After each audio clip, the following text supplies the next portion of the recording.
खूबसूरत अरावली पर्वत से घिरा हुआ आमेर का किला, जिसे अंबर पैलेस भी कहा जाता है।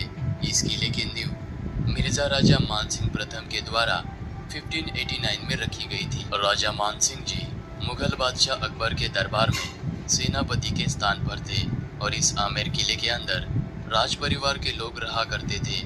और इस किले की सुरक्षा के लिए 12 किलोमीटर दीवार के साथ में ही जयगढ़ किले का भी निर्माण किया गया था। और इस आमेर किले से जयगढ़ किले तक जाने के लिए जमीन के अंदर से 2 किलोमीटर की गुप्त सुरंग भी बनी हुई है। वो सुरंग भी आपको मैं इस वीडियो में दिखाने वाला हूँ। और आमेर किले की सुरक्षा के लिए जयगढ़ किले के ऊपर दुनिया की सबसे बड़ी जयवान तोप भी बनाई गई थी। इस तोप का वजन 250 टन है और इस तोप को मात्र एक ही बार चलाया गया था। और जिन सैनिकों ने इस तोप को चलाया था उनके कान के पर्दे फट चुके थे। आमेर किले को देखे बगैर जयपुर की यात्रा आपकी अधूरी रह सकती है, क्योंकि आमेर किले के अंदर दुनिया का सबसे बड़ा और खूबसूरत शीश महल बना हुआ है, जहाँ पर राजा दिन में मशाल जलाकर अपने रानी को चांद और सितारे दिखाया करते थे।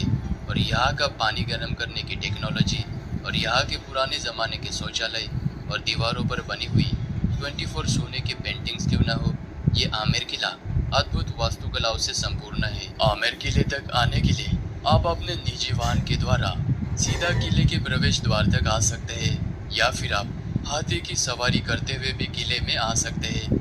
लेकिन हाथी की सवारी करने के लिए आपको 3500 रुपये टिकट देना होता है, जो कि बहुत ही महंगा है। तो आप चलकर या फिर यहाँ पर मिलने वाले जीप से भी आमेर किले तक आ सकते हैं। आमेर किले में प्रवेश करने से पहले यहाँ पर आपको 1000 साल पुराना ये खंडर नजर आता है। और इसी खंडर में ये आपको छोटा सा पीला कलर का पैलेस नजर आता है।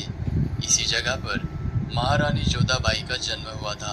बाद में उनका विवाह मुगल बादशाह अकबर से हुआ था। और यहीं पर पास में जगत शिरोमणि मंदिर बना हुआ है। और इस मंदिर के अंदर जो श्री कृष्ण जी की मूर्ति है, इसी मूर्ति की पूजा मीराबाई किया करती थी। और इस मूर्ति को हल्दी घाटी के युद्ध के दौरान मुगलों से बचाकर इस मंदिर में लाकर रखा गया था। आमेर किले के अंदर आते ही इस किले के 4 कोर्टयार्ड में से आप सबसे पहले कोर्टयार्ड यानी कि पहले आंगन में पहुंच जाते हो, जिसे जलेब चौक भी कहा जाता था। और नगार खाना बजाकर इसी जगह पर सैनिकों को और आम जनता को जमा किया जाता था। और इसी जगह पर युद्ध की सारी तैयारियां की जाती थी। इस जलेब चौक में किले के अंदर प्रवेश करने के लिए 2 मुख्य द्वार बने हुए हैं, जिसमें से एक है सूरजपुर, क्योंकि इस दिशा से सूरज की पहली किरण इस द्वार पर पड़ती है, इसीलिए इस